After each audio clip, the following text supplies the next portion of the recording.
আমাদের প্রায় ইন্টারনেট ক্যাবেলের কানেক্টরের সমস্যার সম্মুখীন হতে হয়, কখনো বাসায় কখনো অফিসে। সমস্যা একটাই, কানেক্টর ভেঙে গেছে অথবা কানেক্টরের পিনগুলো ঠিকঠাক কাজ করছে না। আপনার কাছে যদি এই 500 থেকে 600 টাকা মূল্যের ক্রিম্পিং টুলসটি থেকে থাকে তাহলে আপনি এই সকল সমস্যার সমাধান নিমিষেই পেতে পারেন। আসসালামু আলাইকুম, আমি রাফসান ফ্রম রাফসান 360 সলিউশন। কাজ করছি আপনাদের দৈনন্দিন জীবনে আইটি সমস্যার সমাধান নিয়ে। তারই ধারাবাহিকতায় আজকে আমরা দেখব কিভাবে ইন্টারনেট ক্যাবেল অর্থাৎ CAT6 বা CAT5 ক্যাবেলের মাথায় RJ45 কানেক্টর কিভাবে জোড়া দিবেন। সো চলুন বিস্তারিত জেনে নেওয়া যাক।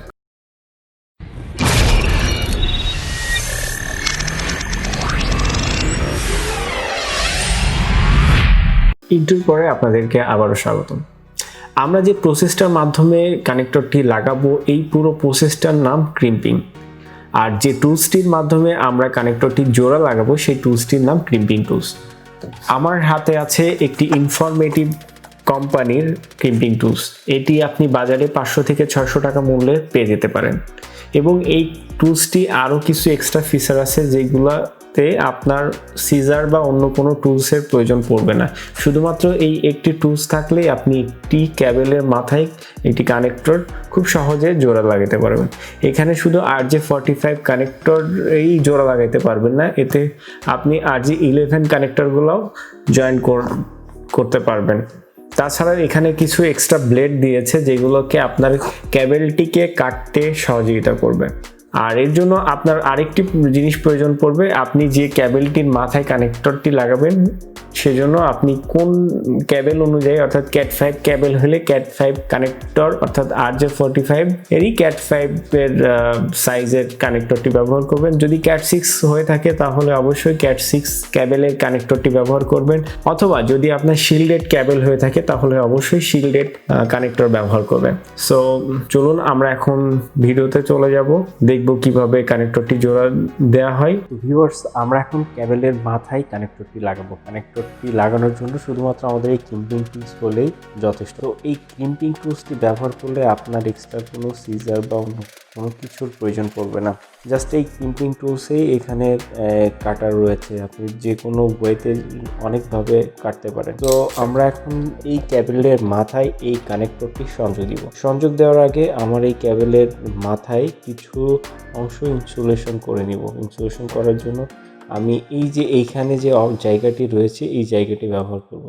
সো আমি এই জায়গাটি নিচ্ছি, ঠিক এই সাইডে ব্লেড আছে, আমি কতটুকু পরিমাণ ইনসুলেশন করব ঠিক ততটুকু পরিমাণ এখান থেকে চাপ দিয়ে ধরে ঘুরিয়ে নিব। ঘুরিয়ে নিলে দেখেন আমার এখানে একটা দাগ হয়ে গেছে। জাস্ট এটাকে আমি টান দিলে দেখতে পাচ্ছেন যে আমার এখান থেকে ক্যাবেলগুলো ইনসুলেশন হয়ে গেছে। তো ইনসুলেশন করার পরে আমার এইখানে 4টা পেয়ার আছে, এই 4টা পেয়ারটাকে আমরা আলাদা করব। আপনারা দেখতে পাচ্ছেন যে 4টা মেজর কালার এবং একটা কালার আছে, অর্থাৎ এই ক্যাবেলগুলোকে আমরা আলাদা করব, এই পেয়ারগুলোকে আলাদা করব।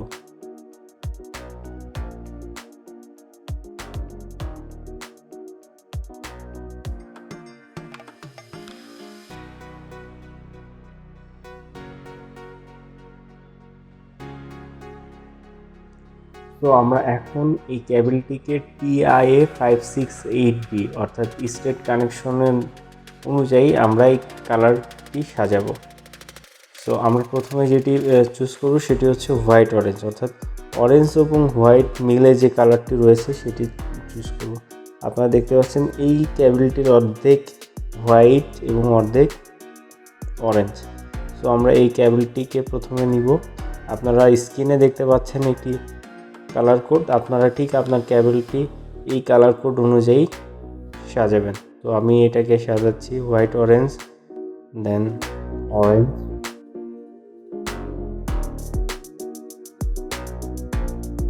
দেন white green,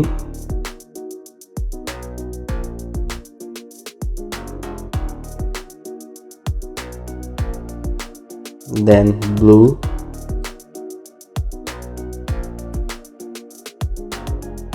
then white blue,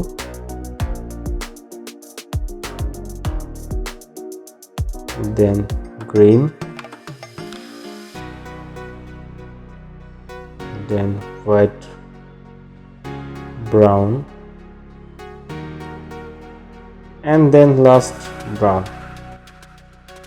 তো আপনারা ডিসপ্লেতে দেখতে পাচ্ছেন, অর্থাৎ স্ক্রিনে দেখতে পাচ্ছেন এই colour code white orange, orange white green blue, white blue green এবং হোয়াইট ব্রাউন ব্রাউন। তো এইটিকে জাস্ট আমার প্রয়োজন অনুযায়ী আমি এটিকে কেটে নিব আবার। তো কাটার জন্য আপনারা আপনাদের কানেক্টরের মাথায় ঠিক যাতে এই নীল অংশটুকু ভিতরে এটার মধ্যে ঢুকে থাকে, অর্থাৎ সেই পরিমাণ অনুযায়ী কেটে নেবেন পরিমাপ মতো।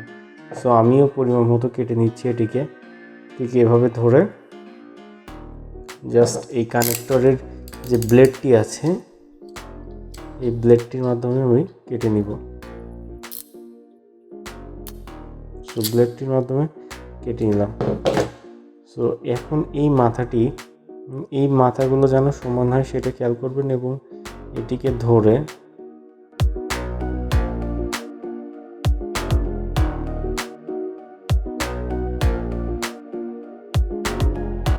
ঢোকার শেষে দেখতে পারবেন যে ঠিক এইখানে যে আপনার কেবলগুলো দেখা যাচ্ছে। অ্যান্ড দেন এখন যে কানেক্টরটি রয়েছে, অর্থাৎ কানেক্টরটি আমি জাস্ট প্রেস করে ঢুকাই দিয়েছি, বাট এটা কিন্তু একবারে অ্যাটাচড হয়ে যায়নি। এটাকে যদি এই দিক থেকে আমি টান দিই তাহলে এটা খুলে আসবে। তো এটি যাতে একভাবে লেগে থাকে এবং কানেক্টরগুলো ঠিকঠাকভাবে যেন কাজ করতে পারে, সেই জন্য আপনাকে যে কাজটি করতে হবে এই ক্রিম্পিং টুলস দিয়ে এই কানেক্টরটি একটি চাপ দিতে হবে। অর্থাৎ এখানে চাপ দিলে এই কেবলের মধ্যে এই পিনগুলো ঠিক ঢুকে যাবে,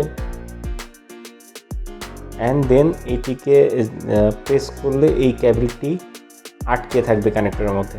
সো আমি জাস্ট এইখানে যে এইটি অপশনটি রয়েছে এটির মধ্যে ঢুকিয়ে আমি এটিকে চাপ দিব। জাস্ট আমি এখানে ঢুকাচ্ছি। ঢুকানোর পরে আমি জাস্ট একটা চাপ দিব। আপনারা যখন চাপ দিবেন এখানে একটু খেয়াল রাখবেন যে বারবার যেন চাপ দিতে না হয়, জাস্ট একবার চাপ দিলেই হয়ে যাবে। বারবার চাপ দিতে গেলে আপনার কানেক্টরটি নষ্ট হওয়ার প্রবণতা থেকে থাকে। আমি জাস্ট একবার চাপ দিলাম, দেন আমাদের কানেক্টরটি পাঞ্চ করা হয়ে গেছে। এখন আমি টান দিলেও, জোরে টান দিলেও আর আসবে না, অর্থাৎ বের হবে না। So that's it. ধন্যবাদ এতক্ষণ যারা আমার এই ভিডিওটি দেখছিলেন। আমার এই ভিডিও থেকে যদি আপনি এতটুকু পরিমাণ শিখে থাকেন তাহলে অবশ্যই ভিডিওটি আপনার বন্ধু বা আপনার ফ্রেন্ড সার্কেলের মধ্যে ছড়িয়ে দিতে ভুলবেন না। এই ভিডিওতে যতগুলো শেয়ার হয়েছে আমি বুঝবো আমি ততজনকে উপকৃত করতে পারছি। আপনাদের অনুপ্রেরণাই আমার পরবর্তী ভিডিওর সাহায্য হবে। সো দেখা হবে পরবর্তী ভিডিওতে। ততদিন ভালো থাকবেন, সুস্থ থাকবেন। টিল দেন টেক কেয়ার, এবং আপনার যে কোনো আইটি সমস্যায় পড়লে আমার এই কমেন্টে জানাতে ভুলবেন না।